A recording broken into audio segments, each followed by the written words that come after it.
मेरे YouTube page एस्ट्रोनेश पर आपका स्वागत है। नमस्कार, मैं हूं नरेश कुमार। सबसे पहले उन दर्शकों का शुक्रिया जिन्होंने पेज को सब्सक्राइब किया है, पेज के वीडियोस को लाइक कर रहे हैं, कमेंट कर रहे हैं और वीडियोस को शेयर कर रहे हैं। आज बात करेंगे शनिदेव की। शनिदेव वक्री होने जा रहे हैं और ये वक्र अवस्था शुरू होगी 17 जून को। 17 जून से लेकर 4 नवंबर तक लगभग 140 दिन के पीरियड के लिए शनि वक्री रहेंगे। ज्योतिष में आपने YouTube पर बहुत सारे वीडियोस आप देखेंगे कि वक्री हो गए हैं, इसका ये रिजल्ट आएगा, वक्री हो गए हैं, आपके लिए बुरा हो जाएगा, आपके लिए अच्छा हो जाएगा। लेकिन आपको ये कोई नहीं बताएगा कि वक्री आखिर होता क्या है, या बहुत कम एस्ट्रोलॉजर आपको बताएंगे कि वक्री अवस्था क्या होती है, प्लैनेट की क्या पोजीशन होती है। अब जानकर हैरान हो जाएंगे कि शनि एक दिन वक्री नहीं हो रहे या एक साल वक्री नहीं हो रहे, ये हर साल वक्री होते हैं। प्लैनेटरी पोजीशन जो है हमारी, जो हमारा ब्रह्मांड है या जो हमारे प्लैनेट्स का साइकिल है, उसके मुताबिक जो इनर साइकिल के प्लैनेट हैं या आउटर साइकिल के प्लैनेट हैं, दोनों की अलग अलग अवस्था है वक्री होने की और मार्गी होने की। जैसे दो ग्रह हैं जो सूर्य के बिल्कुल करीब हैं, बुध है, उनमें शुक्र है। बुध 27 डिग्री से ज़्यादा दूर नहीं जाता सूर्य से, और शुक्र 47 डिग्री से ज़्यादा दूर नहीं जाता शुक्र से। यानी कि ये कभी भी ये प्लैनेट कभी भी आपकी कुंडली में सूर्य के सामने नहीं आ सकते। जैसे ही ये 27 डिग्री दूर जाएंगे या 47 डिग्री दूर जाएंगे, ये वक्र अवस्था में आ जाएंगे। यानी कि वक्री कौन कौन होता है? सूर्य और चंद्रमा वक्री नहीं हो सकते, क्योंकि इन्हीं दो प्लैनेट्स के मुताबिक हमारे कैलेंडर बनते हैं या हमारी तिथियाँ, जो देसी महीने की तिथियाँ, वो तय होती हैं।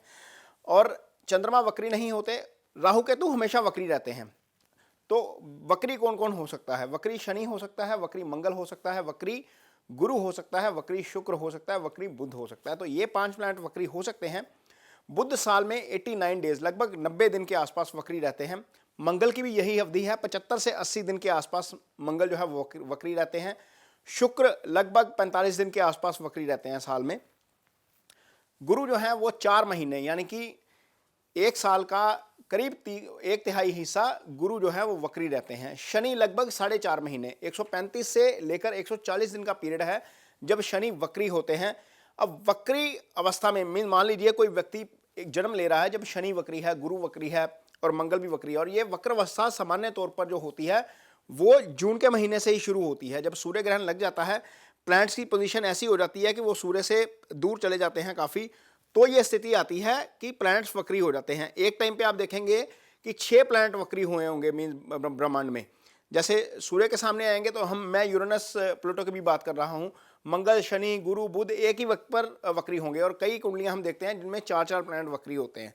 तो ये एक सामान्य घटना है, खगोलीय घटना है, लेकिन इसके रिजल्ट्स क्या निकलते हैं, एस्ट्रोलॉजी इसको कैसे लेती है, वो भी आपको बताएंगे।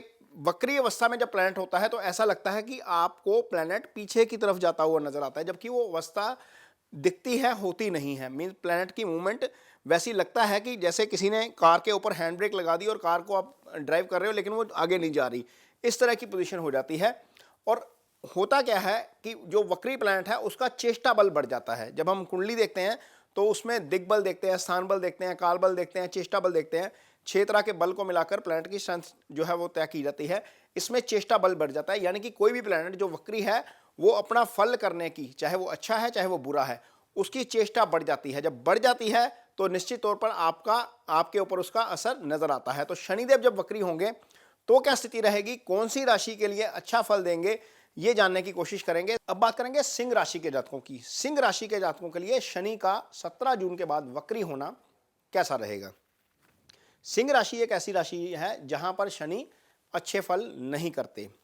उसका कारण यह है कि शनि एक तो सूर्य की राशि है, और सूर्य और शनि आपस में जो है वो मित्र भाव नहीं रखते, ये वैर भाव रखते हैं। दूसरा, शनि के पास इस राशि में उन 2 घरों का स्वामित्व है जहां पर शनि अच्छे फल नहीं करेंगे, क्योंकि एक छठा भाव है जहां पर शनि की मकर राशि आएगी, वो है रोग ऋण और शत्रु का भाव। एक है सप्तम भाव जो मारक स्थान कहा गया है, और शनि प्रबल दर्जे के मारक हैं।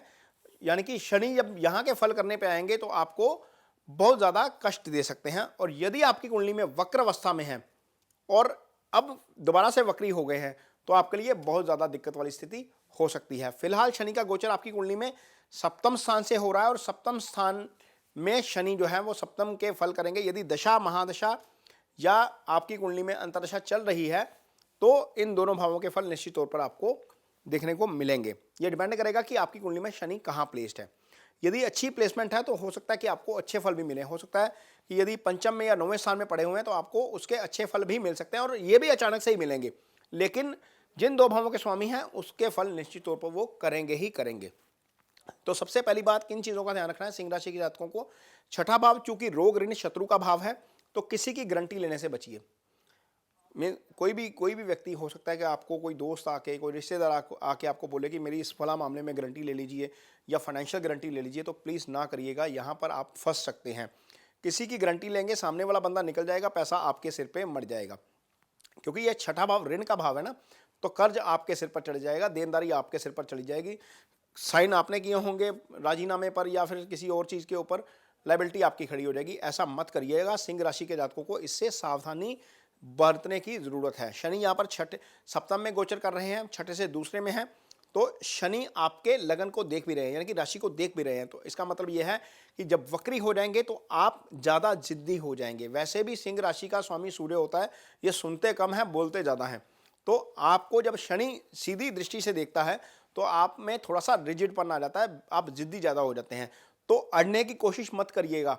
यदि कोई ऐसी सिचुएशन आती है तो कोशिश करिएगा, समझने की कोशिश करिएगा कि ये सिचुएशन क्यों आई है, इस स्थिति में कैसे रिएक्ट करना है, क्या रिएक्ट करना भी है या नहीं करना है।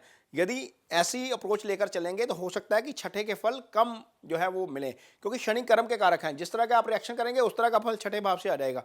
रोग ऋण और शत्रु, खाने पीने का ध्यान रखिएगा, क्योंकि रोग का भाव है, वहां पर एक्टिवेशन है। शत्रु का भाव है, गारंटी नहीं लेनी। यदि कोई कहीं पर आप काम कर रहे हैं, कई बार आप इतनी तरक्की करते हैं कि सामने वाला आपसे जलने लगता है, तो ऐसी स्थिति में थोड़ा सा सावधान रहिएगा, क्योंकि शत्रु भी एक्टिवेट होंगे। सप्तम भाव मारक स्थान है, ये आपकी वाइफ का भी भाव होता है, या वाइफ का या हस्बैंड का। सप्तम यदि मेल है तो वाइफ का, यदि फीमेल है तो हस्बैंड का। तो सप्तम में शनि सप्तम के भी फल करेंगे, ये मारक स्थान भी है। तो वाइफ की हेल्थ को लेकर थोड़ा सा एक्स्ट्रा कॉन्शियस हो जाइए, या अपने हस्बैंड की हेल्थ को लेकर। यदि इस अवधि में कोई परेशानी आती है आपकी वाइफ या हस्बैंड को, तो इसको सीरियसली लीजिए, वो परेशानी आगे जाकर बढ़ सकती है, क्योंकि शनि अभी यहीं पर रहेंगे अगले मार्च 2025 तक। और यदि वक्रावस्था में ऐसा प्रॉब्लम वो शुरू करते हैं जहां से फिजिकल प्रॉब्लम बढ़े, तो वो प्रॉब्लम ज़्यादा बढ़ेगी, क्योंकि शनि की जो 10वीं दृष्टि है वो चौथे भाव में जाएगी, जहां से चेस्ट संबंधित डिजीज देखी जाती है। तो बीपी, शुगर या कुछ ऐसी चीज़ बढ़ती है, या कोई टेम्परामेंट आपका बढ़ता है, या कुछ बॉडी में कुछ हलचल होती है, तो इसको थोड़ा सा लाइटली मत लीजिए, इसको सीरियसली लीजिएगा। ये सावधानियां सिंह राशि के जातक बरतें जरूर। यदि कुंडली में शनि वक्री है ऑलरेडी, तो वक्रावस्था में आपको उसके सडनली रिजल्ट मिलते हैं। तो ये बात आपको जरूर ध्यान में रखनी चाहिए। कुछ सावधानियां हैं, यदि दशा नहीं चल रही है या अंतर्दशा नहीं चल रही है तो हो सकता है कि ये फल आपको ना भी मिले, लेकिन सडन इन 2 भावों के फल जरूर मिलेंगे कहीं कुछ ना कुछ। इसको लेकर थोड़ा सा सावधान रहने की जरूरत है। गारंटी मत लीजिए, खान पीन का ध्यान रखिए और किसी के साथ कन्फ्लिक्ट मत करिए। ये वीडियो आपको कैसा लगा, इस पर मुझे कमेंट बॉक्स में अपनी राय जरूर दीजिए। यदि ये वीडियो अच्छा लगे तो शेयर जरूर करिए, पेज को सब्सक्राइब जरूर करिए। इसके साथ ही मुझे दीजिए इजाजत। नमस्कार।